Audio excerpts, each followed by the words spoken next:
I am teaching 8th problem now.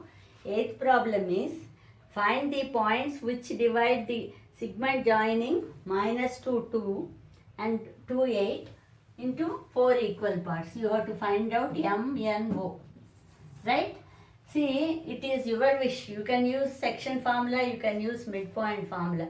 Solving it by midpoint formula is very easy rather than section formula. So I am following that only. First I am finding N